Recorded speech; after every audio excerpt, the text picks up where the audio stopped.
भजन लाल शर्मा बांसवाड़ा दौरे पर पहुंचे, जहां हेलीपैड पर पहुंचने पर उनका समर्थकों और बीजेपी कार्यकर्ताओं ने जोरदार स्वागत किया।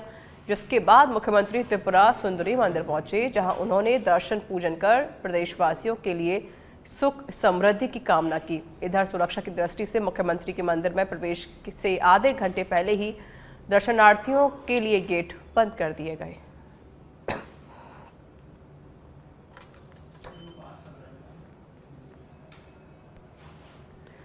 लोकसभा स्पीकर ओम बिरला अपने गृह नगर कोटा के प्रवास पर रहे, जहां उन्होंने केडीए ऑडिटोरियम में आयोजित कोटा 12 आम सभा को संबोधित किया। इस दौरान लोकसभा स्पीकर ने समाज और राष्ट्र निर्माण में शिक्षा और खासकर शिक्षा की भूमिका को लेखांकित करते हुए कहा कि राजतंत्र से लोकतंत्र तक और आज की अभियांत्रिकी डिजिटल शिक्षा क्रांति तक भी शिक्षक की ही राष्ट्र निर्माण में निर्णायक भूमिका है, जो मूल्यों के संवर्धन के साथ देश की भावी पीढ़ी का चरित्र और व्यक्तित्व निर्माण का सबसे महत्वपूर्ण काम करता है। बिरला ने इस दौरान देश प्रदेश में सहकारिता आंदोलन की पृष्ठभूमि और इतिहास का भी विस्तार से जिक्र किया और कहा कि सहकारिता ने मामूली दरों पर ऋण सहूलियत देकर देश ही नहीं बल्कि दुनिया में लोगों को सूदखोरों और व्यापार माफियाओं से बचाने का काम किया है।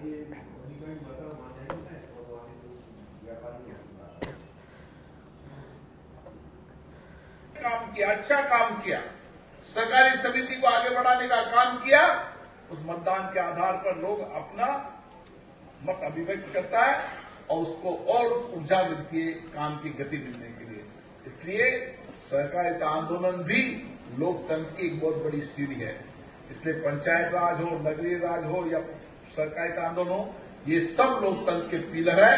और मेरा मानना है कोई देश के अंदर स्थायित्व और तेजी से विकास अगर लाना है तो लोकतंत्र को सशक्त करने की आवश्यकता है। और इसी सहकारी समिति के अंदर आप जितनी लोकतांत्रिक प्रक्रिया करेंगे, जितना संवाद करेंगे, चर्चा करेंगे, विचारों लोगों को लेंगे, विचारों के व्यक्ति अपना रास्ता बनता चला जाएगा। और आने वाले समय में ये सहकारिता आंदोलन व्यक्ति के जीवन में सामाजिक आर्थिक परिवर्तन के साथ समाज के आपदा संकट के समय किस तरीके से इस सहकारिता समिति में काम कर सकती है।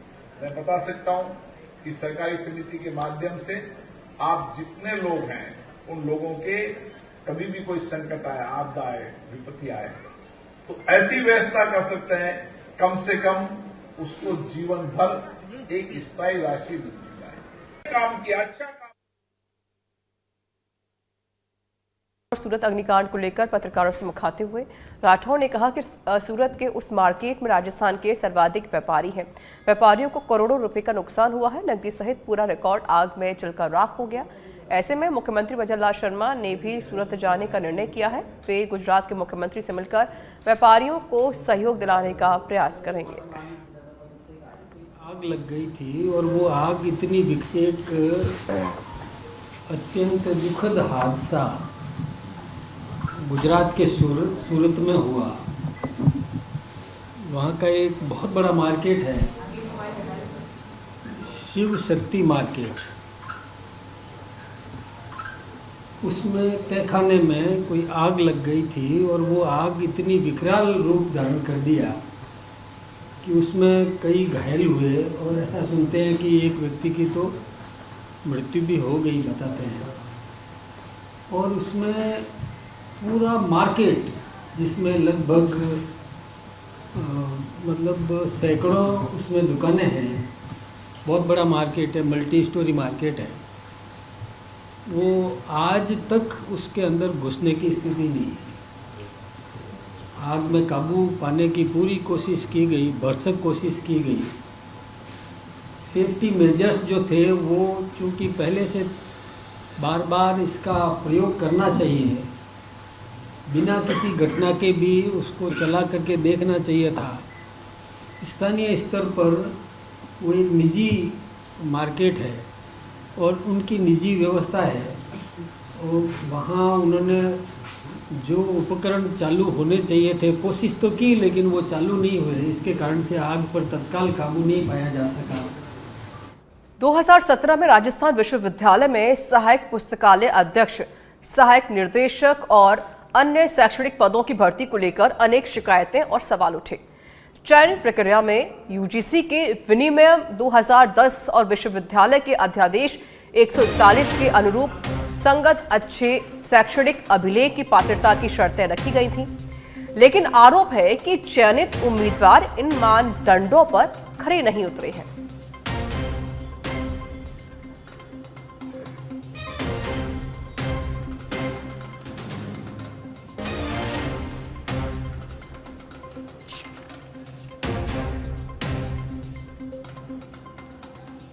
कमेटी की रिपोर्ट और उस रिपोर्ट में कई बड़े खुलासे हुए हैं और ये पूरी रिपोर्ट सच पे धड़क के पास है।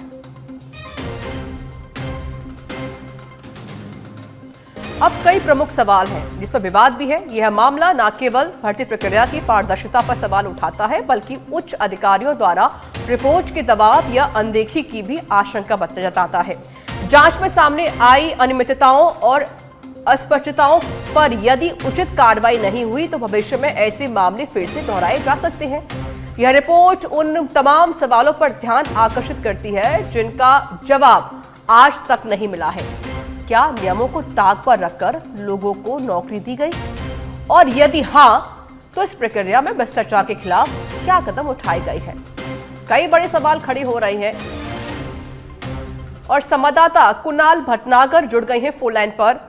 कुणाल, 2018 का ये मामला और 2018 से लेकर 2025 तक अभी तक क्या कार्रवाई हो सकी है? कोई कार्रवाई की गई, कोई एक्शन लिया गया इस मामले को लेकर? देखिए, आपको बता दें रीता, इस भर्ती में जो है कई पदों पर जो भर्ती हुई थी उसको लेकर चयन हुआ था, उसको लेकर कई सवाल खड़े हो रहे थे। जैसे हम बात कर लेते हैं सहायक पुस्तकालय अध्यक्ष पद के लिए जो है चयन होना था, उसमें जो यूजीसी का विनियम 2010 है एवं विश्वविद्यालय का अध्यादेश 141 है, इसके अंतर्गत जो है संगत अच्छे शैक्षणिक अभिलेख यानी गुड एकेडमिक मांगा गया था। लेकिन जो समिति ने इसमें रिपोर्ट सौंपी है उसमें ऐसे कई अभ्यर्थियों का चयन कर लिया गया जो इनको जो ये यूजीसी का विनियम है और जो राजस्थान विश्वविद्यालय का अध्यादेश है उस नॉर्म्स को फिल नहीं करते हैं। इसके अलावा शारीरिक शिक्षा विभाग में सहायक निर्देशक के पद पर भी इस तरह की विसंगतियों की शिकायत मिली और कमेटी ने इस पूरे मामले पर जो है अपनी एक रिपोर्ट सौंपी थी। इसके अलावा शैक्षणिक पदों पर भी इस तरह से जो अनुभव होता है, पूर्व में जो अनुभव होता है उसको लेकर भी कई तरह की विसंगतियां जो है मिली हुई हैं। आपको बता दें उस समय इस भर्ती को लेकर कई सवाल खड़े हुए थे, उस समय हंगामा भी हुआ था, प्रोटेस्ट भी किया गया था। उसके बाद इसके लिए जो है जांच के लिए केसी वर्मा जो संभागीय आयुक्त थे तत्कालीन, उनके नेतृत्व में एक कमेटी गठित की गई। उस कमेटी ने अपनी रिपोर्ट जो है वो राज्यपाल को सौंप दी थी, लेकिन अभी तक इस पूरे मामले पर, क्योंकि